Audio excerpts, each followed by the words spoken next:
Welcome to the Troy Talk Podcast, your home for anything and everything sports. Sit back, enjoy, and here's your host, Troy. What's up, everybody, and welcome to the Troy Talk Podcast, your home for USC sports. Today, we are going to dive into a preview for the upcoming game against Purdue, what I want to see this week, the AP poll, USC's road struggles, and a new travel schedule, and then finally a little recruiting tidbit regarding a big USC target. And as always, we will round it out with some Troy Talk picks. If you are enjoying the content, please like and subscribe. It helps the channel a bunch, and we are slowly approaching 300 subscribers. All right, let's get this show on the road. So last week we defeated Helton. This week we are taking on Henson, which means, Josh Henson, the former offensive line / offensive coordinator at USC, now the offensive coordinator at Purdue. Now, Purdue, if you would look at the beginning of the season, would be thought of as a cupcake, one of the worst Power 4 teams last year. I still don't think they're that good this year, but they are a little bit better because they have, a bit better coaching staff in the room and some players that kind of fit his style and his model. They're 2-0, which is obviously good for them, but the competition they faced coming into this week has been lackluster at best. And if you believe it, actually worse than what USC has played. So it's something to take into consideration when you see these 2-0 records early on in the season. Week 1, they played Ball State, won 31-0, which is impressive. Obviously, a shutout against anybody is impressive, but Ball State's 179th in the Sagarin rankings, which take into consideration Division I, FCS, pretty much all of the college schools you can think of. I think it's something around 300 plus. And so multiple Division II schools or FCS schools are better than Ball State. And then, if you believe it or not, actually they're worse than Missouri State, who USC beat and was recently FCS last year. 2, they played Southern Illinois, which they won 34-17, which Southern Illinois is slightly better, actually, than Ball State, but still an FCS school, only 143rd in the Sagarin rankings, only slightly better than Missouri State was week 1 opponent for USC. So needless to say, their competition has been lackluster. So what should we expect? Like I said, Purdue's definitely better than last year. So we can't take them lightly, can't take anybody lightly. And it's also, the first road game and the first Big Ten conference game. And, weird things can happen when you go in conference. I think it's beneficial that USC has this game early in the season because, cold weather games on the road, especially across the country, that can throw in a lot of variables later on in the season. But it's going to be, normal weather in West Lafayette this week. So shouldn't really pose any issue. We can also briefly talk about the travel change that Lincoln Riley made that may help USC this week, which is essentially leaving Friday and playing Saturday instead of, I think they left a day or two earlier last year. And I think what Lincoln wants everybody to do is kind of prepare here and just wake up, play football. That's it. Less variables, less time adjusting, and maybe it's going to work out. I mean, something has to give because USC on the road last year was horrendous. And I think just in general, traveling from West Coast to East Coast or East Coast to West Coast in the past couple of years, it's been, dramatically in favor of the home team, whoever's playing the team that has to travel. So hopefully we get a little bit of an edge there and we see a little bit of a difference as far as finishing games, because I think that was the big difference from last year, right? We started pretty well against these teams like Minnesota, Maryland, but we couldn't finish in the fourth quarter. Another thing to mention, Barry Odom, who's the former UNLV coach, recently moved to Purdue this year, so first year coach. And funnily enough, he actually coached Jane Mayava when he was at UNLV. Great coach, really good program builder. So I think you're already seeing a little bit of the fundamental foundation that he's building with that Purdue program. And I anticipate Purdue will become somewhat decent, at least middle of the road Big Ten team. I just don't think they're there yet. So he's going to need to get his guys in, transfer portal, all that stuff. Because I think the talent level just isn't there yet, which, isn't his fault. The spread is hovering around 3 touchdowns, which is a lot to cover in a conference road game. I know it's Purdue, who I believe is 100th in the Sagarin ranking. So, not that good of an opponent. Similar to Missouri State, actually. So I don't know. I don't want to say that USC is going to cover because 3 touchdowns is a lot. You could be up 28 points and they score a touchdown and you don't cover. But I do think we'll still win comfortably. Vegas is telling you that it's not going to be close. I think USC looks a lot better this year. Offensively, they look more consistent.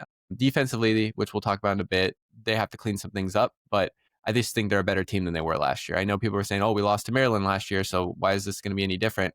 Well, 1, it's a different team, but 2, I don't think Purdue is as good as Maryland's. A lot of factors in. I think it should be a comfortable win. We'll talk about my score prediction a little bit later. So giving you a little bit of a preview on Purdue, their offense is led by quarterback Ryan Brown, had a PFF grade, which is Pro Football Focus, of 79 last week. Again, Southern Illinois, hard to really garner too much from that, but thrown for almost 500 yards through 2 games. Actually averages about 8 rushing attempts per game and had a pretty good rushing game last game. So he's not a statue. He's a pretty big guy. So something to note, because even a little bit last week, JC French, the Georgia Southern quarterback, had some good scrambles against us. So we're definitely have to keep that in the back of our mind. Their star player is going to be their running back, Devin Mockabee, one of my preseason top 10 Big Ten running backs. He had a PFF grade of 75 last week. So anything above 60 is considered above replacement level, so it's pretty good. Only averaged about 185 yards this year on 3 touchdowns through 2 games, which is only about 4 yards per carry, which is not that much considering the competition they're playing and how talented I think Mockabee is. So we'll be telling, I think,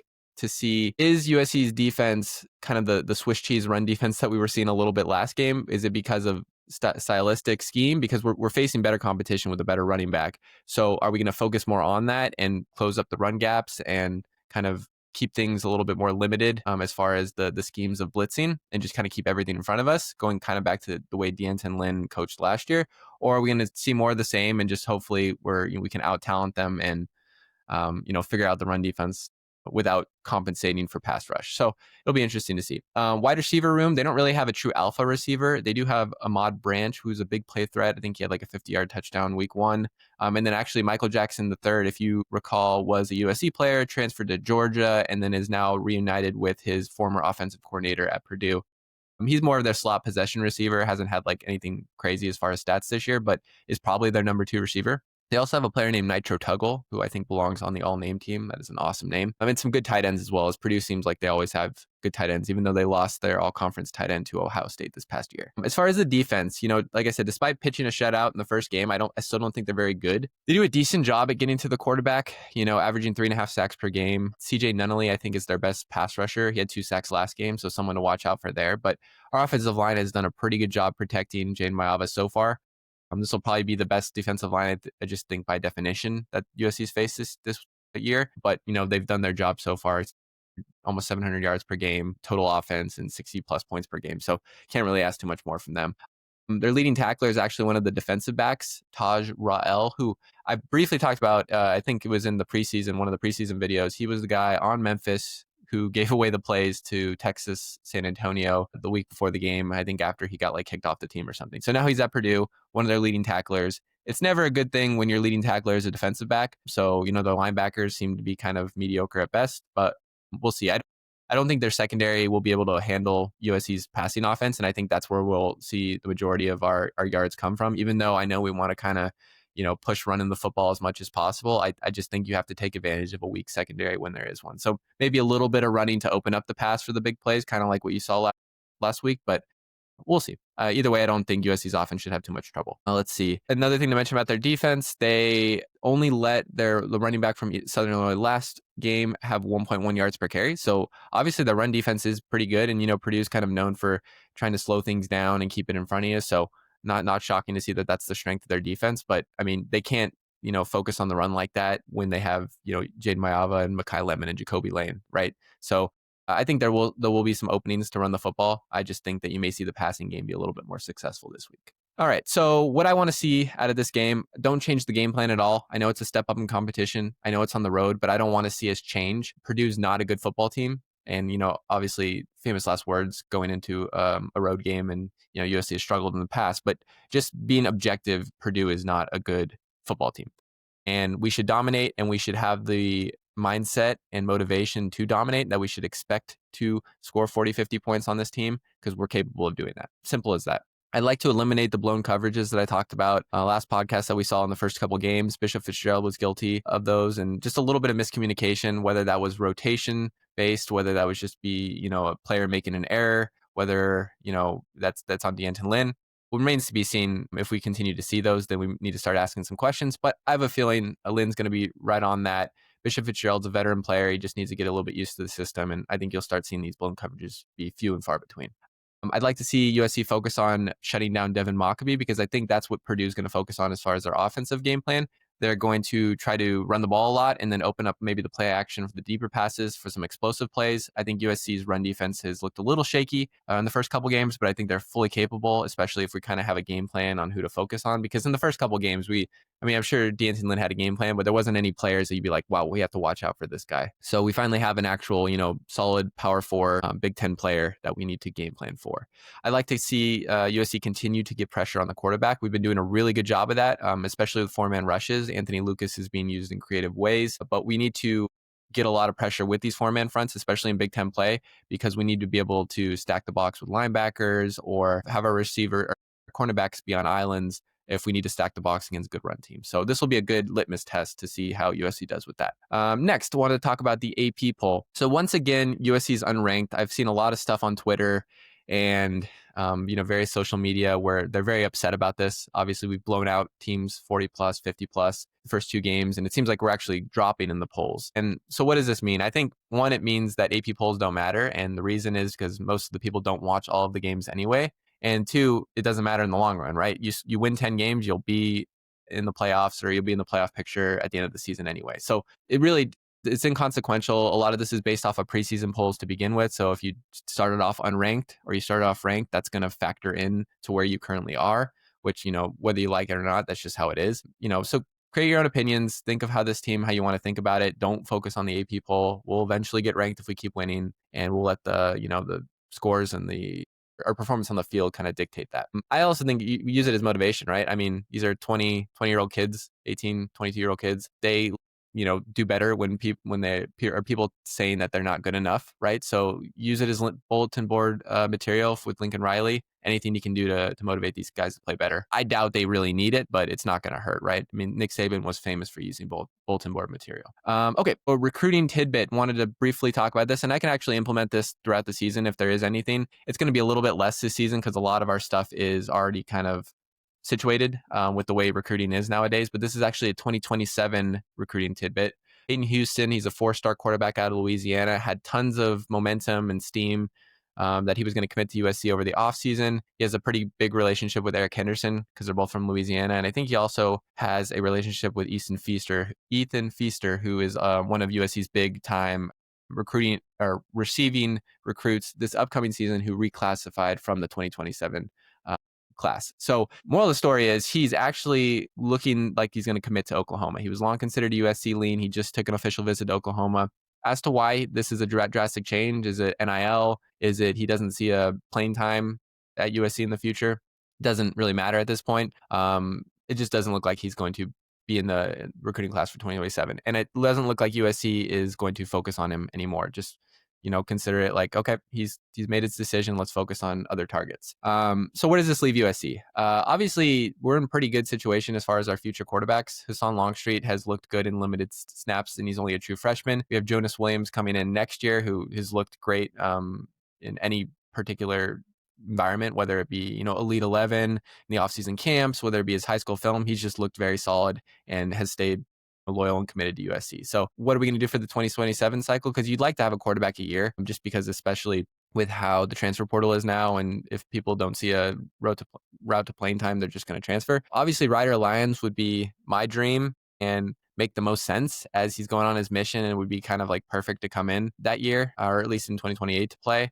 But I mean, the way I see it, it's probably more likely that USC goes for somebody local and somebody who's maybe a little bit more willing to sit and learn from Lincoln Riley. Now, will he transfer in the long run? Maybe, if Hassan Longstreet continues to dominate, Jonas Williams dominates and stays at USC. But I think you'll find a little bit more success with just finding someone who might be like a diamond in the rough local recruit who loves USC and wants to stay close to home. So I think that's where they're going to go with it. But I mean, I trust Lincoln Riley with his quarterback evaluations. We're going to end up with someone good. And if not, we're going to find someone in the portal, right?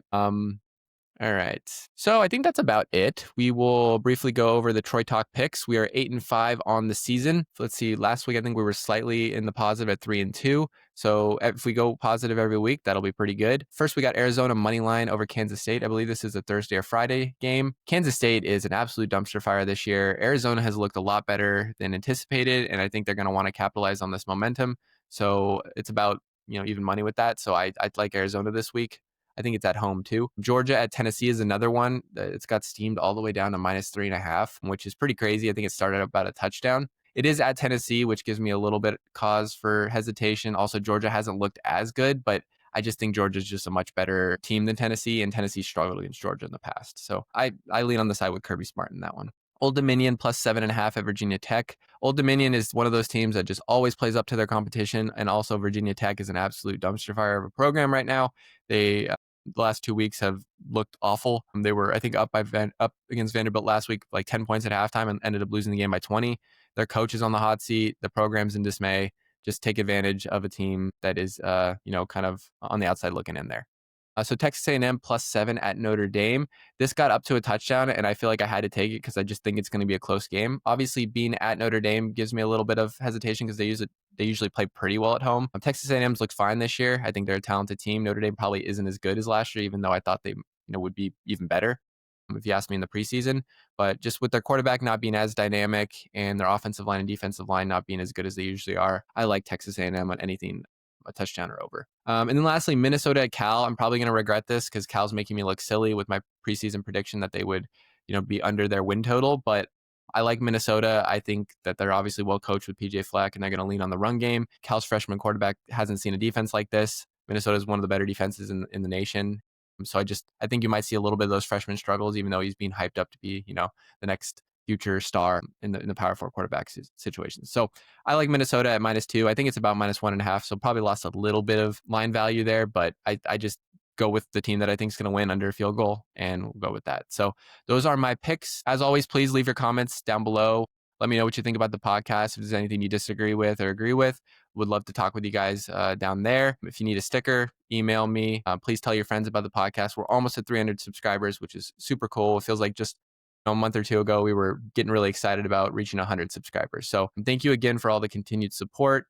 The goal is for this to be out Thursday morning, and then we will obviously have a recap podcast probably Sunday or Monday morning, and kind of keep the momentum going. USC football is, like I mentioned before, it's kind of fun to watch again. I'm excited to watch it every week, and as a result, doing these podcasts. As long as USC wins on the field, I'll be happy to do these podcasts. So even if they lose, I'll probably get more comments on who needs to be fired and who needs to get benched. So either way, just again, thank you so much for the support, and we will see you again next time.